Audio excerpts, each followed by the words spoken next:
link back to Putin. And it is absolutely right that the focus should be targeting individuals on a mass scale at every level in terms of even restricting their movements, what they can do, I understand some of their freedom. But we have due process in this country.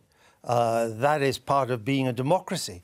You can't just move overnight. You could argue we should have moved long before, but you can't just move overnight to grab somebody's wealth or to stop their movement. There are ways in Meanwhile, there's a developing situation on the Straits of Kerch. Which is why we should also do something else, which is G20 is coming up. Leverage our voice and status as a member of the G20 to work with our allies bilaterally, but to come together to absolutely ensure that there's one voice that's targeted in the right way. What has happened? Sort of one strong EU voice. Well, it has to, across the G20, to pull together now, and it's not just the EU. It would be useful if the EU spoke with one, but of course Britain has no cash, no money in the bank in that one anymore, does it? Well, yeah, we're apparently giving 39 billion to the EU. It marshalled an EU response after the Skripal poisoning. Yes, and actually quite successfully too. And it's very difficult for me to act, or for Britain to act unilaterally at the moment, precisely because of that. And my understanding is that there's not going to be any bilats between Putin and RPM in Argentina. But there are, of course, the other members of the G20,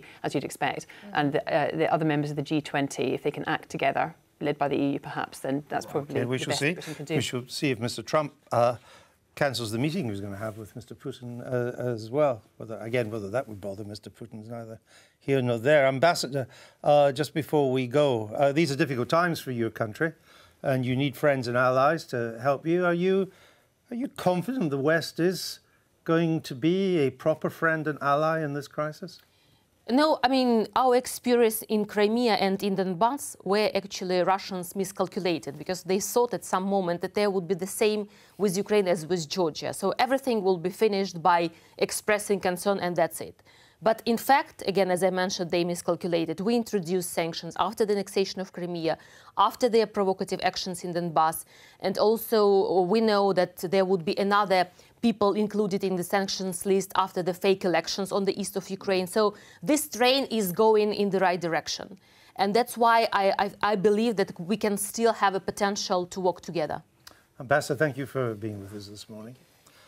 Now, Priti's also going to be leaving us in a minute. I think she's going over to the Commons. We're going to let her get back there for Prime Minister's questions. And in a moment, we're going to be joined by the Chief Secretary to the Treasury, Liz Truss. But first, let's have a listen to Philip Hammond, the Chancellor. He was talking this morning about the Treasury's analysis, forecasts of the impact of Brexit if we were to leave on the May deal and on other alternatives. Here he is. Well, if the only consideration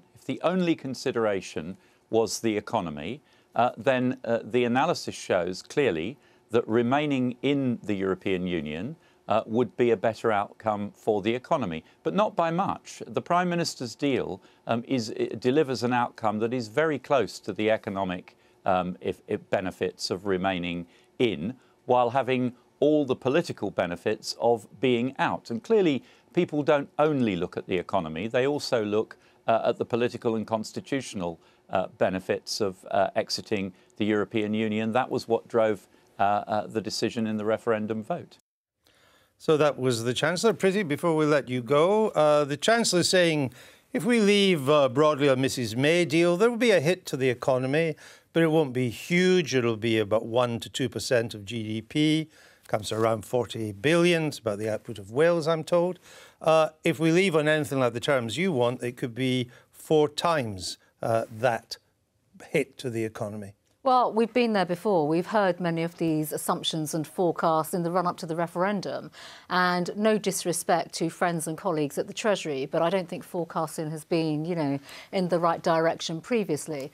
And I have to say, I don't think it's the right thing really to be projecting based on a range of assumptions, wide ranges of figures that simply don't stack up. We have to really question, again, the assumptions behind these forecasts, the way the data has been collated. And I think, to say it again, the Treasury predicted all sorts of things in the run-up to the referendum, including unemployment rates of over 800,000 people being made unemployed, growth declining rapidly. And actually, we've seen over the last 2 years a very healthy and stable economy.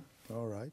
We're going to let you go now, Priti. Thank you for that. Stephen, I mean, in this very studio, when we covered the budget, we discovered that the Office for Budget Responsibility couldn't even tell us by a large margin what the deficit was going to be this year.